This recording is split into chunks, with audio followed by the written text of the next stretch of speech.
Hi friends, ഇന്ന് നമ്മൾ discuss ചെയ്യാൻ പോകുന്നത് നമുക്കറിയാം പല കുട്ടികളും ഫേസ് ചെയ്യുന്ന ഒരു പ്രധാനപ്പെട്ട പ്രശ്നമാണ് ഇംഗ്ലീഷിൽ സ്വന്തമായിട്ട് എഴുതാൻ കഴിയില്ല എന്നുള്ളത്. അപ്പോൾ അവർ പല സമയത്തും അവർ ചിന്തിച്ചിട്ടുണ്ടാവും എങ്ങനെയെങ്കിലും ഇംഗ്ലീഷ് എക്സാമിലൊന്ന് പാസ്സായി കിട്ടിയാൽ മതി എന്നുള്ളത്. അപ്പോൾ അതുമായി ബന്ധപ്പെട്ട ഒരു പ്രധാനപ്പെട്ട ക്ലാസ്സാണ് ഈ ഒരു വീഡിയോയിലൂടെ ഞാൻ നിങ്ങളുമായിട്ട് ഷെയർ ചെയ്യുന്നത്. അപ്പോൾ നമുക്ക് നേരെ വീഡിയോയിലോട്ട് പോകാം.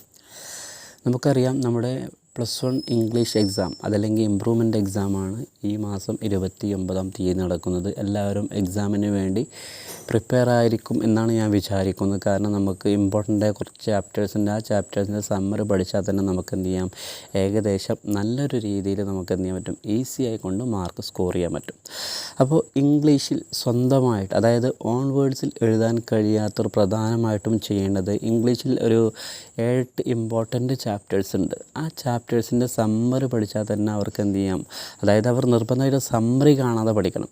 സമ്മറി കാണാതെ പഠിച്ചു കഴിഞ്ഞാൽ അവർക്ക് എന്ത് ചെയ്യാം, ആ ഒരു ചാപ്റ്ററിൽ നിന്ന് ഏതൊക്കെ ക്വസ്റ്റ്യൻസ് ആണോ വരുന്നത്, അതുമായി ബന്ധപ്പെട്ട ഹയസ്റ്റ് മാർക്കിന് ഏതൊക്കെ ക്വസ്റ്റ്യൻസ് ആണോ വരുന്നത്, ആ സമയത്ത് അവർക്ക് എന്ത് ചെയ്യാം, ആ ഒരു സമ്മറിയെങ്കിലും അറ്റ്ലീസ്റ്റ് എഴുതിച്ചു കഴിഞ്ഞാൽ ആ ഒരു ക്വസ്റ്റ്യൻ്റെ ഇപ്പോൾ ഒരു 6 മാർക്കിൻ്റെ ക്വസ്റ്റ്യൻ ആണെങ്കിൽ എന്തായാലും ഒരു 4 മാർക്സ് അവർക്ക് സിമ്പിളായിക്കൊണ്ട് അവർക്ക് സ്കോർ ചെയ്യാൻ കഴിയും. ഓക്കെ, അപ്പോൾ പ്രധാനമായിട്ടും ഈ കാര്യമാണ് ചെയ്യേണ്ടത്. അതായത് സ്വന്തമായിട്ട് ഇംഗ്ലീഷിൽ സ്വന്തമായിട്ട് എഴുതാൻ സ്കില്ലില്ലാത്തവർ, കഴിവില്ലാത്തവർ പ്രധാനമായിട്ടും ഇംഗ്ലീഷ് ചാപ്റ്റേഴ്സിൻ്റെ ഒരു 8 ചാപ്റ്റേഴ്സ്, ഫോക്കസ്ഡ് ചാപ്റ്റേഴ്സ് പറയുന്നത് ചാപ്റ്റേഴ്സിൻ്റെ സമ്മറി നിങ്ങൾ എന്ത് ചെയ്യുക, നിർബന്ധമായിട്ടും പഠിക്കുക. ഇങ്ങനെ ചെയ്താൽ അതിന് അത്യാവശ്യം നല്ലൊരു മാർക്ക് അവർക്ക് എന്ത് ചെയ്യാൻ പറ്റും, സിമ്പിളായിക്കൊണ്ട് സ്കോർ ചെയ്യാൻ പറ്റും. അല്ലാതെ എനിക്ക് ഇംഗ്ലീഷിൽ സ്വന്തമായിട്ട് എഴുതാൻ കഴിവില്ല എന്ന് പറഞ്ഞുകൊണ്ട് ഇങ്ങനെ ടെൻഷൻ അടിച്ചൊരു കാര്യമല്ല.